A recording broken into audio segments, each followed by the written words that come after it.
Next letters between space. ఈ letters between space అనేది మనం చిన్నప్పుడు ఎల్కేజీ యూకేజీలోనే నేర్చుకున్నాం. ఫస్ట్ రోజు స్కూల్కి వెళ్ళినప్పుడు టీచర్ మనకి ఏ పెట్టారు, రెండో రోజు బి పెట్టారు.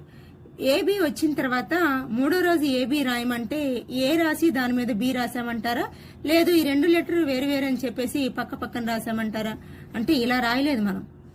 ఇవి రెండు కూడా ఏ మీద బి అనేది ఇలా రాయలేదు. అవి రెండు వేరు వేరు లెటర్స్, ఒకదాని మీద ఒకటి రాయకూడదు, ఇలా పక్క పక్కన రాయాలి అంటే స్పేస్ ఇస్తూ రాయాలి అనే విషయం మనకి ఆ రోజే మనకు తెలుసు. ఎవరు మనకు నేర్పించలేదు, మనమే నేర్చుకున్నాం. సో ఏజ్ పెరిగే కొద్దీ, స్టడీ పెరిగే కొద్దీ ఏమవుతుందంటే ఇదిగోండి ఇలా రాస్తున్నారు.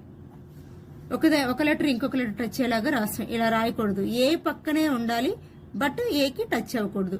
అంటే లెటర్స్ బిట్వీన్ స్పేస్ ఎంత ఇస్తే బాగుంటుందో అంత ఇస్తే బాగుంటుంది, కానీ టచ్ అయ్యేలాగా రాయకూడదు, అలా అని ఓవర్ స్పేస్ ఇచ్చేలాగా కూడా రాయకూడదు. సో ఏ పక్కనే బి ఉండాలి,